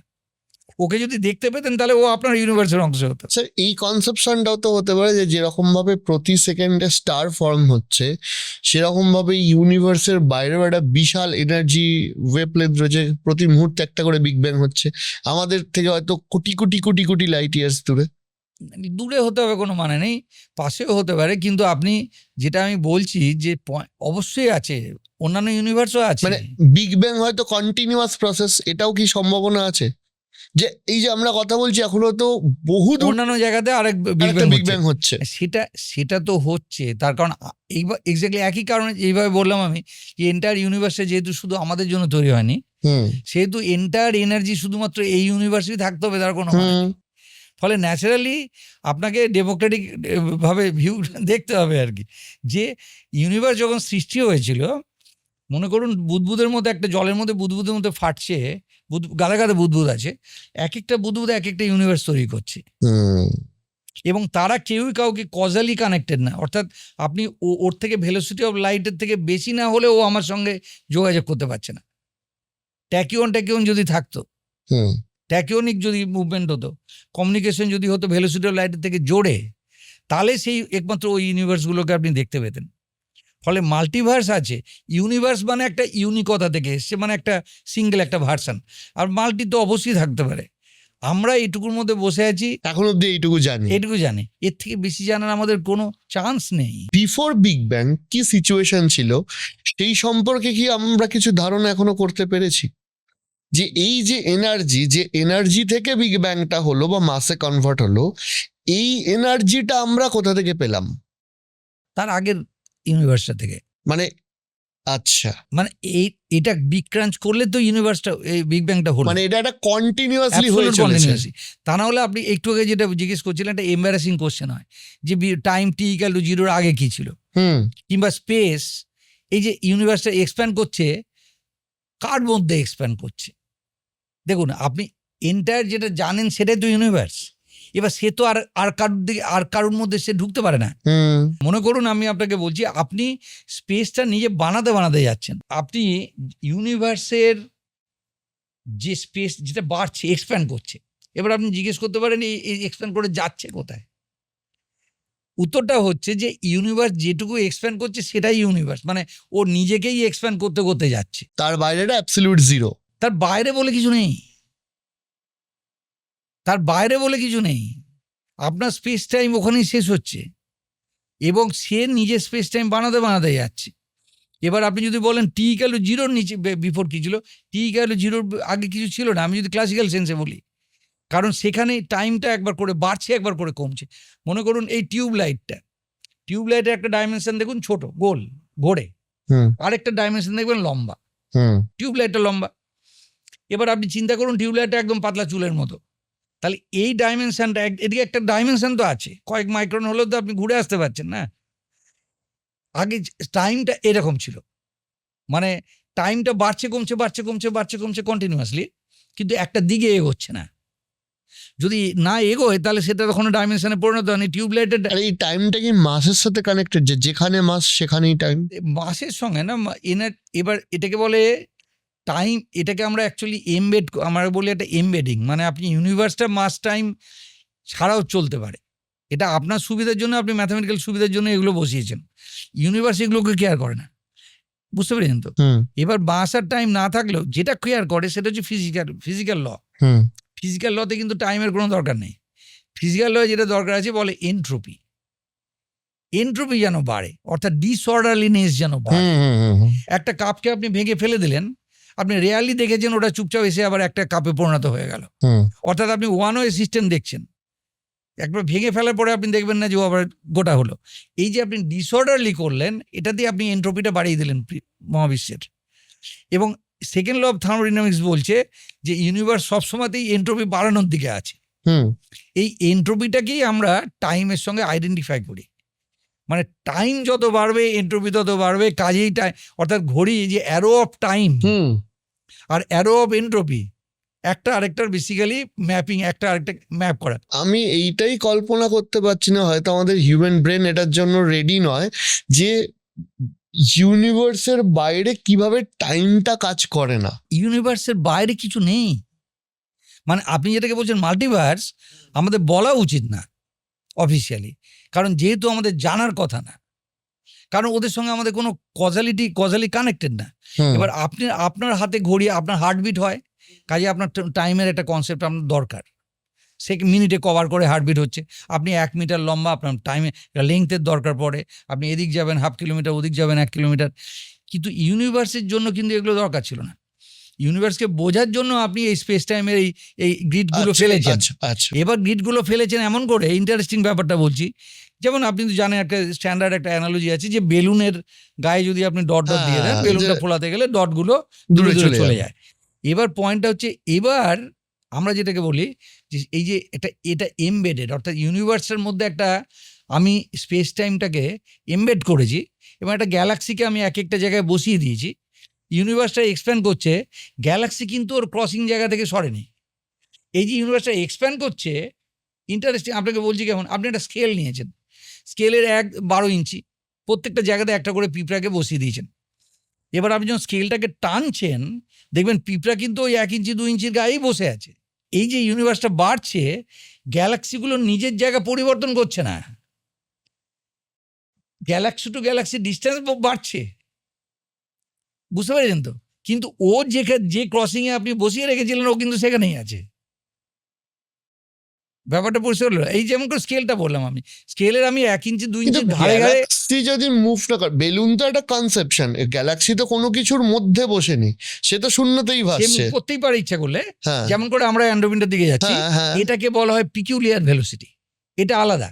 আচ্ছা। এটা হচ্ছে গ্র্যাভিটির সঙ্গে, এটা হচ্ছে লোকাল গ্র্যাভিটি। মানে ধরুন আমার তো বেলুনের ক্ষেত্রে, আমার প্রশ্নটা হচ্ছে বেলুনের ক্ষেত্রে একটা সারফেস আছে, সেই সারফেসটা বাড়ার জন্য আমার বিন্দুগুলো দূরে দূরে যাচ্ছে, কিন্তু ওই সারফেসের ওই নির্দিষ্ট জায়গায় বিন্দুটা রয়েছে। এবার আপনি যদি দাগ টেনে রাখতেন, হুম, যে এইখানে গ্রিড দিলেন, এদিকে গ্রিড দিলেন, দেখতেন যে ওরা কিন্তু গ্রিড ছেড়ে বেরোয় গ্রিড ছেড়ে বেরোয়নি। Exactly. কিন্তু এই যে গ্যালাক্সি গুলো, এরা তো একটা শূন্যের মধ্যে ভাসছে, এরা তো কোনো সারফেসে নেই, তাহলে এরা যদি না সরে তাহলে ইউনিভার্সের এক্সপ্যানশনটা কি করে হবে? স্ট্রেচড হচ্ছে।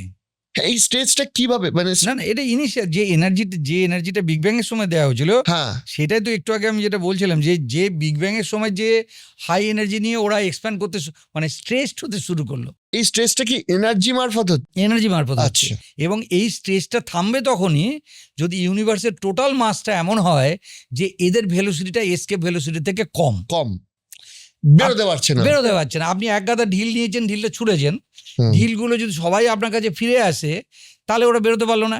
এই একইভাবে গ্যালাক্সিগুলোকে ওই যে ছুড়ে দেওয়া হয়েছে। এবার সেই সময় তো গ্যালাক্সি ছিল না, আপনি বলবেন সেই সময় গ্যালাক্সি কোথায় ছিল? সেই সময় খুব খুব মাইনিউট ডেন্সিটি ফ্লাকচুয়েশন ছিল। ম্যাটারটা যখন তৈরি হলো প্রচণ্ড হালকা ফ্লাকচুয়েশন ছিল। যেখানে ডেন্সিটিটা বেশি সেটাই ভবিষ্যতে গিয়ে গ্যালাক্সিতে পরিণত হয়েছে। আচ্ছা, ভবিষ্যতে। এবং ওই যে জেরক্স কপি, হুম, এই যে ফ্লাকচুয়েশনের জেরক্স কপিটা কিন্তু পেয়ে দুবার নোবেল প্রাইজ পেয়েছে লোকে। একবার স্মুট অ্যান্ড মাথার পেয়েছে, জন মাথার, যে আর কি যে জেমস ওয়েবের পিআই 2006 সালে, আর পেয়েছে পেঞ্জিয়াস অ্যান্ড উইলসন 1978 সালে। এটাকে বলে কসমিক মাইক্রোওয়েভ ব্যাকগ্রাউন্ড। এই যে কসমিক মাইক্রোওয়েভ ব্যাকগ্রাউন্ডটা, অর্থাৎ যে রেডিয়েশনটা মহাবিশ্বের গোড়া থেকে আসছিল, সেই রেডিয়েশনটা তখন ম্যাটারের সঙ্গে কথা বলছিল। হুম, মানে ইন্টারাকশন চলছিল খুব স্ট্রংলি। যেখানে ডেন্সিটি বেশি, রেডিয়েশন ও টেম্পারেচারটাও বেশি। হুম, এবার দেখা গেল টেম্পারেচারটা যেই 3000 ডিগ্রি হয়ে গেল ইউনিভার্সের এক্সপ্যান্ড করতে করতে, তখন সাহা ইকুয়েশনটা এসে কাজে লাগছে। সাহা আয়নাইজেশন ইকুয়েশন এসে উপস্থিত। সাহা বলছে যে এবার যদি ইউনিভার্স এর থেকে কম ঠান্ডা হয় তাহলে ইলেকট্রনগুলো কিন্তু ফ্রি ঘুরে বেড়াতে পারবে না, ওকে প্রোটনের চারিদিকে গিয়ে আটকে পড়তে হবে।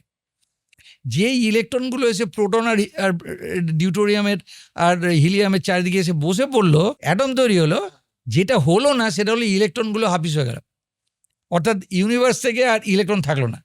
ইলেকট্রন না থাকলে কার ক্ষতি? ফোটনগুলো কিন্তু শুধু ইলেকট্রনকে দেখতে পায়, কারণ ইলেকট্রনগুলো যেহেতু হালকা, ইলেকট্রন যেহেতু খুব মোবিলিটি খুব হাই, ফোটনগুলো ওদের সঙ্গে ইন্টারাক্ট করে, একে বলি আমরা কম্পটন স্ক্যাটারিং। 3000 ডিগ্রি অবধি ফোটন এর পুরো ইনফরমেশন আছে ম্যাটার কিভাবে বিহেভ করছে। যেই 3000-এ কমে গেল, ফোটনগুলো ফ্রি হয়ে গেল, কারণ ওরা আর ইলেকট্রন পাচ্ছে না স্ক্যাটার করার জন্য। এবার কি অবস্থা হলো বলুন? এই টাইমটাকে আমরা বলি ডিকাপলিং, এরা অফ ডিকাপলিং। এটা হয়েছিল ইউনিভার্স তৈরির 380,000 বছর পরে। ইউনিভার্সের বয়স তখন মাত্র 380,000 বছর। সেই সময়তে হঠাৎ দেখে ফোটনগুলো যে আমার আর কোনো ইলেকট্রন নেই যার সঙ্গে আমি স্ক্যাটার করব, ঠিক আছে? তারপর থেকে ওরা অনাথ। যত ইউনিভার্সটা বাড়ছে ওদের ওয়েভলেংথটা আস্তে আস্তে বাড়ছে, আস্তে আস্তে ঠান্ডা হয়ে যাচ্ছে। হুম, এখনকার টেম্পারেচার মাত্র 2.7 ডিগ্রি, যেটাকে আমরা কসমিক মাইক্রোওয়েভ ব্যাকগ্রাউন্ড বলি। টেম্পারেচার তো না হয় বোঝা গেল কেন কম, কিন্তু আপনি যদি ম্যাপিং করেন যে কোনখানটা বেশি কোনখানটা কম, একটু টেম্পারেচারের ফ্লাকচুয়েশন পাবেন। এই ফ্লাকচুয়েশনটা কিন্তু সেই প্রাইমোরিয়াল ফ্লাকচুয়েশন, সেই ম্যাটারের ফ্লাকচুয়েশনের জেরক্স কপি। বুঝতে পারছেন ব্যাপারটা কি বলছি?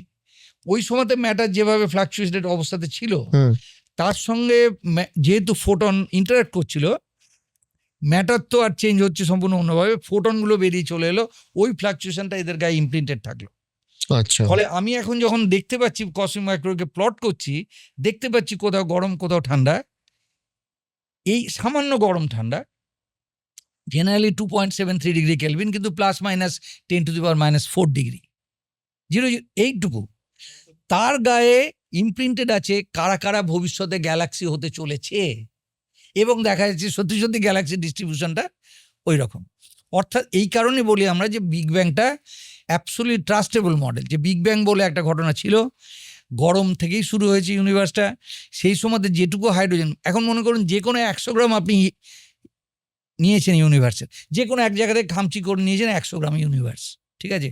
তার মধ্যে দেখবেন 75 গ্রাম হাইড্রোজেন, 25 গ্রাম হিলিয়াম, যে কোনো ডিরেকশন থেকে নিন আচ্ছা, টিপিক্যালি। এবার আপনি যদি সোনার খনিতে গিয়ে পাবেন না, কিন্তু অন অ্যান অ্যাভারেজ বলছি আমি। এবং এইটুকুই মাত্র তৈরি হচ্ছে এক্স্যাক্টলি বিগ ব্যাংয়ে। অর্থাৎ বিগ ব্যাং যেটা বলেছে যে এই রেশিও হওয়া উচিত হাইড্রোজেন এবং হিলিয়ামের, সেই রেশিওই আপনি দেখতে পাচ্ছেন ইউনিভার্সের সবকটা কোণে। স্যার আমার লাস্ট একটা প্রশ্ন আছে, এরপরে ডেফিনেটলি আপনাকে আরো বেশ কয়েকবার জ্বালাবো এইগুলো নিয়ে জানার জন্য। সেটা হচ্ছে যে এনার্জি যেখান থেকে মানে বা যেখান থেকে বিগ ব্যাংটা হলো বা এই যে বিগ ক্রাঞ্চের দিকে এগোচ্ছে, আবার আবার Big Bang হবে, ইউনিভার্স কোলাপস করছে বা আবার হচ্ছে Cyclical. সাইক্লিক্যাল। স্যার এনার্জি তো জিরো থেকে হওয়াটা সম্ভব নয়। এই যে আদিম এনার্জির সোর্স, এটা সম্পর্কে কোনো কি কনসেপশন বা ধারণা আছে? না, এই প্রশ্নটা কি আদৌ ভ্যালিড সেটা আমরা আদিম কথাটা কাকে বলে? হ্যাঁ, আপনাকে বুঝতে হবে যে আদি, অন্ত, নিত্য, শাশ্বত, এই যে 4টে শব্দ ব্যবহার করি আমরা সংস্কৃততে, প্রত্যেকটার ইম্পর্টেন্ট মানে আছে। হুম এবার আদিম মানে হচ্ছে মানে যে অ্যাবসলিউট গোড়াতে আপনি যেটা জিজ্ঞেস করলেন, তাহলে আপনি তার মানে কোনো জায়গা থেকে শুরু করতে চাইছেন। হুম আমি বলছি সেখানে কোনো কিছু শুরু বলে কিছু নেই। যেটুকু এনার্জি ছিল সেটুকুই আছে, খালি একবার করে এই ফর্মে ফর্ম যাচ্ছে, বদলাচ্ছে। ফর্ম বদলাচ্ছে। কিন্তু এই এনার্জিটার শুরুই নেই, মানে এনার্জিটা তো কোনো জায়গা থেকে সৃষ্টি হয়েছিল নাকি, সেটার কনসেপশনটাই আমাদের কাছে না, ক্লিয়ার না। এটা সেটা কনসেপশনটাকে জন্য আমরা বলি যেমন স্বয়ম্ভু, ক্ষুধা, খুদ নিজে নিজেই হয়েছে, স্বয়ম্ভু যে বলে নিজে নিজেই ফর্ম করেছে। ফিলোসফিক্যাল Philosophically বলি। সায়েন্টিফিক্যাল কিছু। সায়েন্টিফিক্যালি একটা দেখুন, ইউনিভার্স যদি এনার্জি না থাকতো তাহলে তো আপনি এনার্জির কোনো কিছু এনার্জেটিক কিছু তৈরি করতে পারতেন না। একদম জিরো এনার্জি ইউনিভার্সটা খুব বোরিং ইউনিভার্স হবে। হুম কাজে একটা মানে এটা যে এনার্জি কিছু ছিল, সেই কারণেই এত ডিসকাশন চলছে। হুম হুম হুম এবার হুম যদি ধরুন একটা ইউনিভার্সের কোনো এনার্জি ছিল না, তাকে নিয়ে আমরা ডিসকাস করতাম না, কারণ কিছুই তৈরি হতো না সেখান থেকে, তাই না? ফলে আমার যেটা মনে হয় যে ইউনিভার্সের যে এনার্জিটুকু আছে সেটা কনজার্ভড অবস্থাতেই আছে। এবার আপনি যে মনে করছেন আপনি নিউক্লিয়ার এনার্জি থেকে রিলিজ করছেন, তৈরি করছেন ইত্যাদি, এগুলো লোকালি একটা যে ফর্ম থেকে আরেকটা ফর্মে কনভার্ট করছেন, কিন্তু এই টোটাল এনার্জিটা সবসময়তেই ছিল এবং আদিম বলে কিছু হতে পারে না। মানে তার আদিম মানেই আপনি মানে এখন অব্দি সায়েন্টিফিক্যালি এই এনার্জিটা কনস্ট্যান্ট, এটা ছিলই। এটা সবসময়তেই ছিল এবং এটা কবে থেকে শুরু হলো প্রশ্নটা ঠিক লিগ্যাল প্রশ্ন না, মানে আপনার এটা ঠিক প্রশ্ন না, সায়েন্টিফিক প্রশ্ন না। কারণ এই প্রশ্নটা ঠিক, কারণ এনার্জি তো আপনি সৃষ্টি করতে পারেন না। হ্যাঁ সেটাই ফলে সেটাই এটাকে তো থাকতে হবে। বেসিক্যালি। এবার আপনি কি ভাবছেন এবার থাকতে হবে কোথায়? আপনি ভাবছেন বোধহয় এত বড় একটা জায়গার মধ্যে এইটুকু জায়গায় আছে, কিন্তু আমি বলছি যেটুকু জায়গায় আছে ওইটুকু জায়গায় সব, মানে আপনি ওইটুকু জায়গার বাইরে ভাবতে চেষ্টাও করবেন না। আমরা যে এগিয়ে এই যে এক্সপ্যান্ড করছি, হুম আমরাই বানাতে যাচ্ছি আমাদের জায়গাটা। হুম মানে এর বাইরে আপনি চিন্তা করবেন না কিছু আছে, কেননা তাহলে আপনি এই যে টেবিলটা, তাহলে আপনি এই কাপটাকে ইচ্ছা করলে ঠেলে খেয়ে টেবিল থেকে ফেলে দিতে পারেন। যদি এর বাইরে কিছু থাকতো, তাহলে টেবিলের বাইরে কিছু আছে, আমি কাপটাকে ফেলে দিলাম। ইউনিভার্সের বাইরে তাহলে কাউকে ইচ্ছা করলে পাঠিয়ে দিতে পারতেন, তাহলে সেও তো আর এই ইউনিভার্সের মধ্যেই হবে। তাহলে তো কজালি আপনি কাউকে পাঠাতে পারেন না। হ্যাঁ সে আপনি যেহেতু কজালি পাঠাচ্ছেন, ফিজিক্যাল ল মেনে পাঠাচ্ছেন, একটা বন্দুক দিয়ে পাঠাচ্ছেন, কি কিছু একটা ঠেলে পাঠাচ্ছেন, স্প্রিং দিয়ে পাঠাচ্ছেন, হুম কাজে ও যেখানে পাঠাচ্ছেন সেটাও আমাদের ইউনিভার্সের মধ্যেই হতে হবে। হুম ফলে ওর যাওয়ার বাইরে যাওয়ার কোনো মানে ও গেলেই ওটা পার্ট অফ ইউনিভার্স হয়ে যাবে। এক্স্যাক্টলি ফ্রন্টিয়ারটা ইউনিভার্স বানাতে যাচ্ছে। ইউনিভার্স যখন প্রথম তৈরি হয়েছিল 10⁻³ সেন্টিমিটার, 10⁻³ সেন্টিমিটার, সেখান থেকে এত বড়, সেইখান থেকে এই যেটা বললাম 10⁻49 প্রায় কত বলছি 1400 কোটি লাইট ইয়ার, তাকে আপনি ভেলোসিটি লাইট দিয়ে গুণ করতে পারেন, 10⁻28 সেন্টিমিটার হবে, কিন্তু ইন রিয়েলিটি আরও 3 গুণ বড়, যেহেতু ভেলোসিটি লাইট আসতে টাইম নিয়েছে। ফলে 10⁻28-29 সেন্টিমিটার এক দিকে।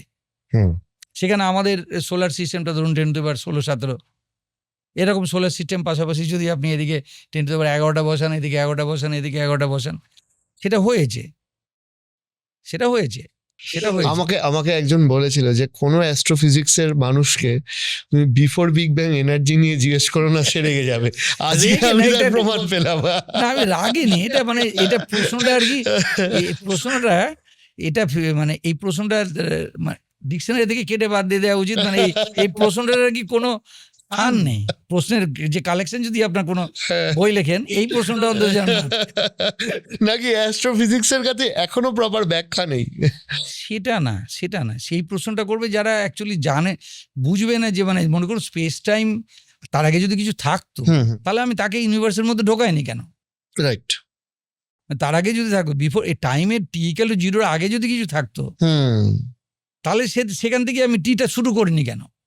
রাইট। প্রথম কথাটা হচ্ছে সেটা। তো আমরা অলরেডি 1400 কোটি বছর আগের এত বড় ঘটনা জানতে পেরেছি, এটাও একটা সায়েন্সের একটা বিশাল বড়। এটাই তো আমি বলছিলাম যে আমরা যে ব্রেন দিয়ে শুরু করেছিলাম কেভ ম্যান হিসাবে, গুহাতে আমরা বেঁচে থাকার জন্য যেটুকু ইনস্টিংক্ট গুলো এবং ছিল, যত সময়ের মধ্যে আমরা করতে পেরেছি সেটা খুব একটা বেশি সময় না।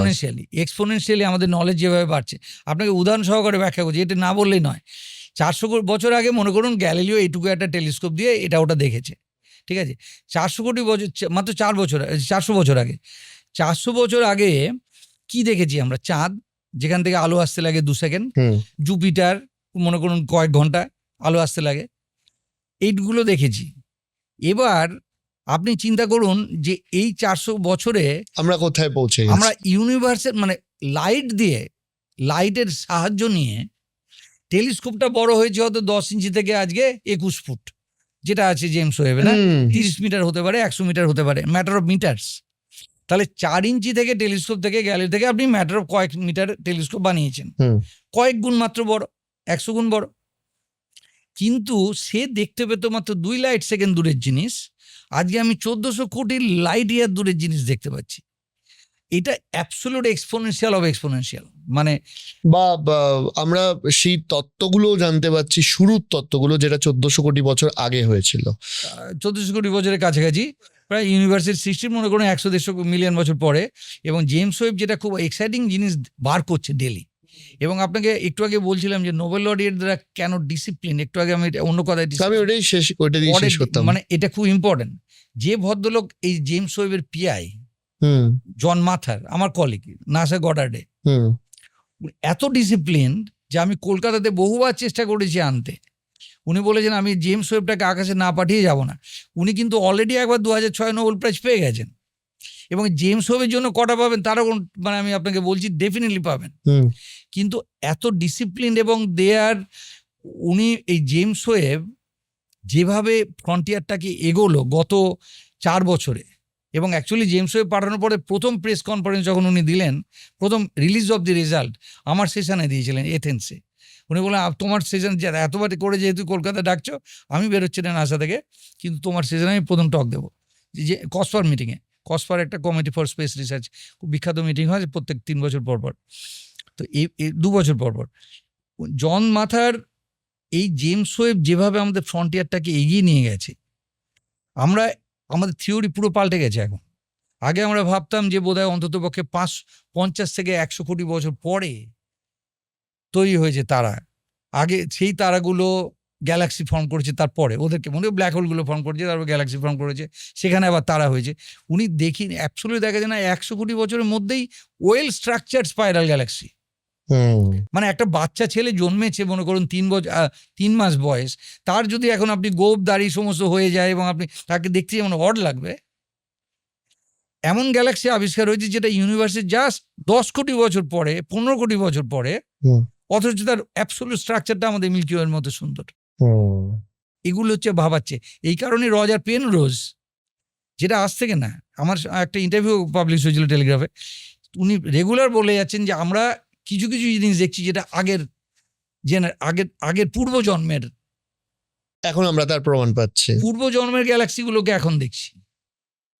আচ্ছা, তার আগের ইউনিভার্সে যে ইয়ন, উনি বলতেন ইয়ন, একটা ইয়ন থেকে আরেকটা ইয়নে যাচ্ছি আমরা। এখনো বলেন বয়স বেড়ে গেছে বটে, কিন্তু ওনার স্ট্রেংথটা ওই দিকে আর কি, উনি অ্যাবসলিউটলি ফোকাসড এখন।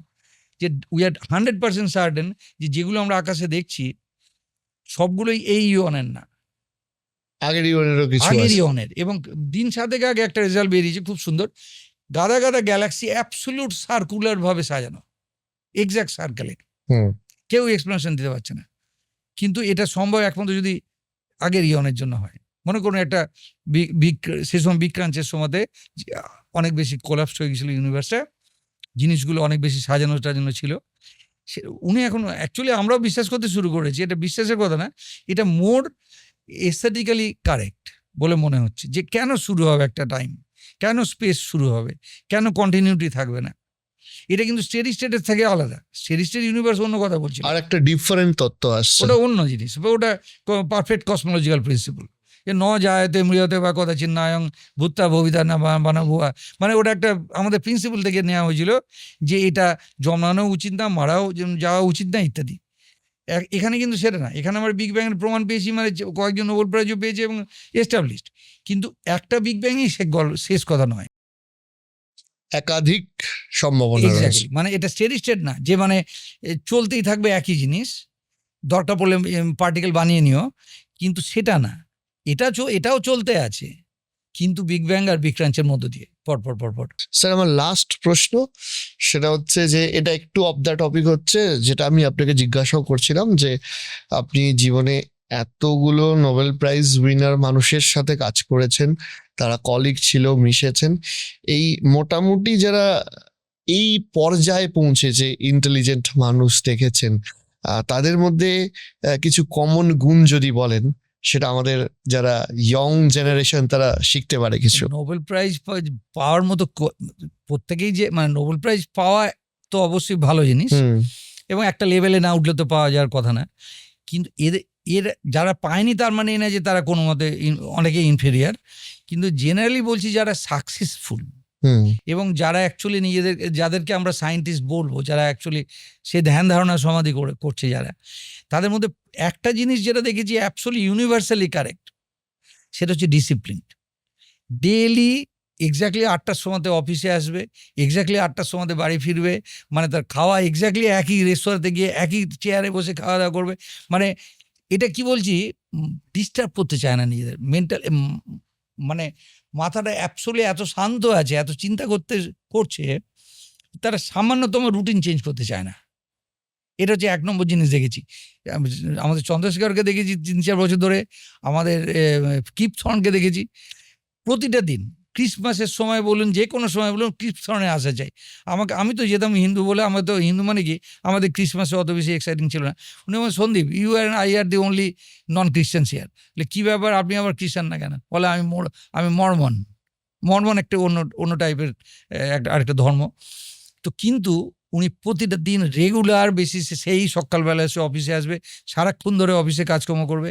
জন মাথারের কথা বললাম, আমাদের নাসাতে গডার্ডে, একদম রেগুলার বেসিসে প্রতিদিন সে যদি 12 ঘন্টা পর্যন্ত না কাজ করে, তাহলে তার ঘুমই হবে না, মানে তার অল দি টাইম চন্দ্রশেখরের সময় আমার মনে হয় যে চন্দ্রশেখর মানে এমনকি যেদিন হার্ট অ্যাটাক হলো, উনি গাড়িতে করে নিজেই বিলিংস হসপিটালে গিয়ে উপস্থিত, যে আমার মনে হচ্ছে কিছু একটা প্রবলেম হচ্ছে, কারণ ওনার একটা ওপেন হার্ট সার্জারি হয়েছিল 1968 কি 70 নাগাদ। তারপর থেকে উনি অ্যাকচুয়ালি স্টুডেন্টদের সঙ্গে খুব নিতেন না আর কি, বেসিক্যালি, যে না যদি আমি মারা যাই কখনো। কিন্তু ওনার যে ডিসিপ্লিন বলতে অ্যাবসোলিউটলি মেটিকুলাসলি আপনার ওয়েল সেভ, মানে সাচ্চা ব্রিটিশদের মতো যে চেহারা এবং তার কথা বলার ধরন এবং প্রত্যেকটা শব্দ চয়ন, আপনি যদি বলেন যে আপনার 1943 সালের এই পেপারটা কিন্তু মনে হচ্ছে কিছু ভুল আছে, আমি ধরেন বললাম, আমার স্পর্ধা হয়েছিল কোনো সময়তে, উনি সঙ্গে সঙ্গে অ্যাকচুয়ালি ওনার যে ফাইল ক্যাবিনেট আছে, ক্যাবিনেট থেকে সেই 43 সালের ক্যাবিনেট বার করলেন, সেখান থেকে সেই পেপারটার ক্যালকুলেশন বার করলেন, খুলে প্রতিটি টার্মে দেখছি আমি 3বার করে পেনের রাইট চিহ্ন দেয়া আছে, একটা লাল দিয়ে, একটা সবুজ দিয়ে, একটা নীল দিয়ে, অর্থাৎ he himself checked every term 3 Times, এবং হি নোজ এক্স্যাক্টলি হোয়ার ক্যালকুলেশনটা কোথায় রাখা আছে, সেটা যদি 50 বছর আগেরও হয়। এবং আমাকে যখন প্রথম ইন্টারাকশান হলো, আমার মনে আছে আমাকে উনি একটা ওই যে মাই ক্লিয়ার ব্যাগ বলে একরকম ব্যাগ পাওয়া যায় দেখবেন, ছোট ছোট বক্স করা, ওই একটা কাগজ দিয়েছিলেন, বলে এর উপরে তুমি A4 সাইজের কাগজ রেখে হাতে লেখা প্র্যাকটিস করো আগে, প্রতিটি বক্সে যেন একটা করে মাত্র ইংলিশ ক্যারেক্টার থাকে। মানে ডিসিপ্লিনটা হচ্ছে মোস্ট ইম্পর্টেন্ট। এবং যে কোনো সময় আপনি ধরুন একটা ইংরেজি সেন্টেন্স লিখেছি, ম্যাথামেটিক্সে একটা ইকুয়েশন বলছি আমি, যে A = B, এটা একটি ইংরেজি সেন্টেন্স, আপনি মনে করবেন এটা ম্যাথামেটিক্স, কিন্তু এই যে বললেন A ইকুয়ালস টু বি, এটা কিন্তু একটা ইংরেজি সেন্টেন্স। তার মানেটা কি দাঁড়ালো? A ইকুয়াল টু বি এর পরে কিন্তু আপনাকে একটা ফুল স্টপ দিতে হবে। এটা যেহেতু ইংরেজি সেন্টেন্স, তার পিরিয়ড দিয়ে শেষ হবে। আর যদি বলেন না এটা চলতে থাকবে A equals to B, C equals to D ইত্যাদি, তাহলে আপনাকে অনেক কমা দিয়ে যেতে হবে, কারণ আপনি কিন্তু একটা ইংরেজি সেন্টেন্স। এইটা 99% অফ দি সায়েন্টিস্ট পর্যন্ত বুঝতে পারে না যে সেই যে একটা ম্যাথামেটিক্যাল একটা ইকুয়েশন দিয়ে একটা পেপার লিখছে, ম্যাথামেটিক্সটাকে মনে করো যেন এই পেপারটার বাইরে। আপনি এটা ওটা লিখে বসে থাকলেন, কোনো পাংচুয়েশন মার্ক নেই, কিছু নেই। That is not true. আপনি যখন চিন্তাটা করবেন অ্যাবসলিউটলি স্ট্রেট ফরওয়ার্ড ওয়েতে, মোস্ট র্যাশনালি, দেখবেন যে আপনি অটোমেটিক্যালি ওগুলো আপনার হাতে দিয়ে আসবে। A equal to B comma, C equal to D comma, A equal to F, full stop, where comma ইত্যাদি ইত্যাদি। এবং যখন আপনি বলছেন ফিগার নাম্বার 1 শোজ, যদি সেন্টেন্স শুরু হয় ফিগার নাম্বার দিয়ে, তাহলে এফটা ক্যাপিটাল হবে। কিন্তু যদি ফিগ বলেন ভেতরে, এফটা ক্যাপিটাল হবে, কারণ এটা সব প্রপার নাউন। মানে এগুলো 90% লোকেরা চিন্তা করে না। আপনি যদি বলেন figure number, I show in figure number 3 that this happen, ওই এফ যদিও সেন্টেন্সের মাঝখানে, এফটাকে ক্যাপিটাল দিতে হবে। টেবিল নাম্বার 3 এফটা ক্যাপিটাল দিতে হবে। তার কারণটা হচ্ছে এটা সব প্রপার নাউন। আর যদি আপনি বলেন না হার ফিগার ইজ ভেরি গুড, সেই ফিগারটা কিন্তু একটা ডেসক্রিপটিভ হলো, সেটা আপনি ছোট ধারে ফিগারটা লিখবেন। অর্থাৎ একই শব্দ আপনি দুরকমভাবে লিখছেন, কিন্তু আপনি র্যাশনালি চিন্তা করছেন, ওই এফটা আপনার অটোমেটিক্যালি ক্যাপিটাল চলে আসবে। ইকুয়েশন নাম্বার, ইটা ক্যাপিটাল চলে আসবে। টেবিল নাম্বার মানে সেকশন নাম্বার, এস ক্যাপিটাল চলে আসবে। এগুলো তারা পারফেক্টলি করছে, অ্যাবসলিউট পারফেকশন। মানে আমরা যে ডিসিপ্লিন শিখেছি, যদি আমি সামান্যতম শিখে থাকি, তাহলে বুঝবেন চন্দ্রশেখরের কাছে এবং কিপ থর্নের কাছে। আরেক ভদ্রলোক ছিলেন, নোবেল প্রাইজ পেয়েছেন উনি এক্স রে আবিষ্কার করার জন্য, জিয়াকোনি যিনি আর কি X ray, Cygnus X1 Sco X1 balloon দিয়ে। অ্যাবসার্ড। মানে এই সমস্ত লোকগুলোর সঙ্গে আপনি যদি 5-7 মিনিটও কথা বলেন, আপনি দেখবেন যে no nonsense person, absolute Feynman. কোনো ননসেন্সে একটা কথা আপনি বলতে যান, প্রচণ্ড রেগে যাবে। না, ওদের পার্সোনালিটি পুরো আলাদা ছিল। ফাইনম্যান একরকম ছিল, চন্দ্রশেখর আরেক রকম ছিল। দুজনেরই আলাদা গল্প। দুজনেই প্রচণ্ড লোকে ভয় পেত। চন্দ্রশেখরকে লোকে প্রচণ্ড ভয় পায়, যে না না কি আমি বাবা, উনি খুব অ্যারোগেন্ট। এই যে একটা কথা খুব আসে প্রত্যেকের কাছে শুনবেন, যে এরা খুব অ্যারোগেন্ট। ওদের অ্যারোগেন্ট হওয়ার আছে, মানে অধিকার আছে। কিন্তু পয়েন্ট সেটা না, ওরা কেউ অ্যারোগেন্ট না। ইন রিয়েলিটি একদম বাচ্চা ছেলের মতো মানে ট্রান্সপারেন্ট, এবং হাসি খিলখিল করে, এবং কিন্তু কয়েকজনের মধ্যে শুধু ইনার সার্কেল বলে একটা আছে। আর আরেকজনকে যার কেউ চায় না যে তার কাছে কোনো ডিসকাশনের কোনো স্কোপ আছে ওর সঙ্গে, অ্যাবসলিউট দূরে সরিয়ে রাখে। এমন চোখ কটমট করে তাকায় যে সে যেন তাকে ডিস্টার্ব বন্ধ না করতে আসে। খুব ভালো করে জানে যে কার সাথে মিশতে হবে আর কার সাথে মিশতে হবে, মানে আমার ওয়েভলেংথের সঙ্গে ভাইবসটা ম্যাচ করছে কার সাথে। হ্যাঁ, আর এইটুকুই আমার জগৎ। আমি আর জানতেও চাই না যে ও কি ভাবছে, সে কি ভাবছে। এটা একটা খুব ইম্পর্টেন্ট জিনিস। ফলে বাকিরা সবাই ভাবতে বোধহয় উনি অ্যারোগেন্ট, ওনার কাছে গেলে what to do and what not to do is very clear. এটা হচ্ছে এরা অ্যাবসলিউটলি শার্প। এবং বললাম না যে আপনি যদি র্যাশনাল চিন্তা করতে থাকেন প্রত্যেকটা স্টেজে, তাহলে দেখবেন যে আপনি অ্যাবসলিউট পারফেকশন আসাটা কোনো ইম্পর্টেন্ট, মানে কোনো প্রবলেম কিছু না। কিন্তু আমরা 99% কেসে, সেই যে গীতাতে যেমন যেটা বলা হয় শ্রেয়স্য প্রেয়স্য মনুষ্য মেধাতেও সম্পরিক্ত বিবিরক্তি ধীরা, আপনাকে দুটো চয়েস প্রত্যেক সময় দিচ্ছে, একটা শ্রেয় একটা প্রিয়। এবার আপনি যদি সবসময় আপনার নিজের পছন্দ মতো জিনিস করতে যান, তাহলে আপনি একদিকে যাবেন। আর যদি ভগবানের প্রিয় জিনিসটা যদি আপনি করতে আরেকদিকে, কিন্তু আপনাকে ওই প্রত্যেকটা মুহূর্তে আপনাকে চুজ করতে হচ্ছে। এবং এইটা ওদের হয়তো এত স্বতঃস্ফূর্তভাবে চয়েস করে যে ওদের ভাবতেও হয় না যে সবসময়তেই আমি শ্রেয়টা চুজ করতে যাবো, সেটা ভাবতেও হয় না। এটা একটা বাই নেচার। স্যার অনেক অনেক অনেক ধন্যবাদ আজকে এতটা সময় দেওয়ার জন্য। রিকোয়েস্ট আরেকটাই হলো যে ইউনিভার্সের অনেক কিছু বাকি রয়ে গেল, বারবার কিন্তু আপনাকে আমাদের এখানে একটু জ্বালাতন করবো, আসতে হবে। একদম স্যার, আজকের জন্য অনেক অনেক ধন্যবাদ sir. Thank you so much. Thank you.